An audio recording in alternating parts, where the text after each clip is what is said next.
I'm here at the RYA Dinghy Watersports Show 2024 with Ben McGrane of Hyde Sails. Welcome, Ben. Thanks, Mark.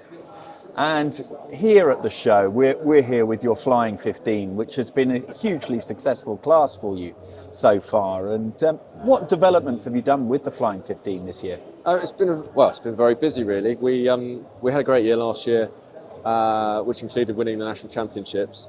And but as is always the way with sail making, you can't stand still. And so there's been quite a dedicated programme of development this winter and a full review of what we're doing with the sails to get to this point now where we've got this set of development sails for testing going into this season. And the Dinghy Show is an amazing opportunity to connect with so many sailors that you might see during the circuit in small numbers, but all of the classes you're working with are here. How do you find it? I love it. I love the ability to get around the show and talk to everybody. And sort of, as I've said to you before, it's this sort of mark at the beginning of the season. Classic British weather outside this weekend, and it's nice to be in the hall, see a load of friends, colleagues, customers, and just good to get around and speak to everybody, really. Talking of classic British winter weather, you've been doing these winter series races, and we did an article just recently about that and the tactics that you use and what it means to you. How have you found those winter series? It's been good this year. It's not been too cold. We haven't had the most successful year, to be fair. We've done a fair amount of boat breaking in the Osprey, including the mast on the last outing.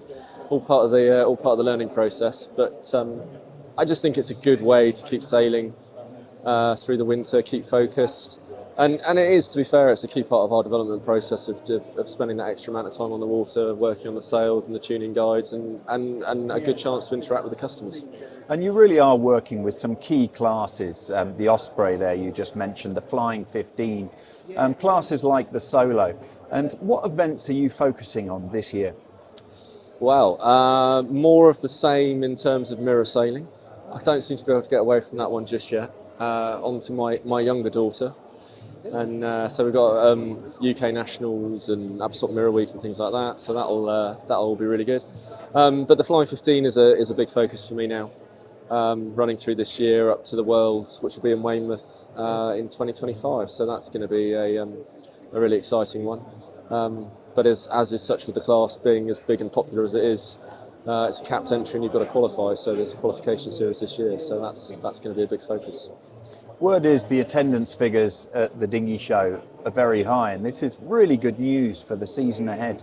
Would you like to see that translate, though, into higher attendances at the championships? You have to hope so, don't you? I mean, I was here yesterday. This was the second day, and normally the Sunday's a little bit quieter, but you could barely move around the hall yesterday. It was really, really busy. It's just great to see. So yeah, I'm very much optimistic and fingers crossed that it all looks busy when we get out on the water going into sort of next month and beyond. And there are actually a couple of focuses that you've made recently. This parent and child sailing, which you've been on the vanguard of, this revival in the mirror class. And do you think there are quite a few initiatives that if people used them more, that it would actually just get attendances up in multiple classes? Yeah, I think you've got to look at all the different ways you can of encouraging participation, haven't you? Parent sailing with kids is obviously one of those areas which has sort of fallen off the bandwagon a little bit over the years. Not with any real focus, but it's something that I've been doing and seen others getting involved with. So I think that's great to see. And I can see other classes doing the same things. Really, definitely. Yeah. And as the season builds up, you have a dual role. You're sailing in the events, but you're also almost like a consultant to all of the people who are using Hyde Sails at the events. And we've talked a bit about tuning guides and how key is it for people to get those base settings right before they get to the championship? It's critical. It's all part of the game, isn't it? The information's all out there. We try to make our information as available as we possibly can. And we're always happy to help. I seem to find myself quite regularly with a tape measure in my hand at events, checking people's setups, and I'm always happy to do that or answer questions. Something I'm always quite happy and enjoy doing, really.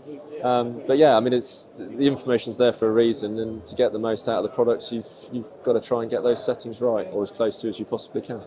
Well, Ben, it's always great to catch up, and it's fantastic seeing how the sails are evolving and the results just going up and up for Hyde Sails. So many thanks indeed for your time. Thanks, Mark.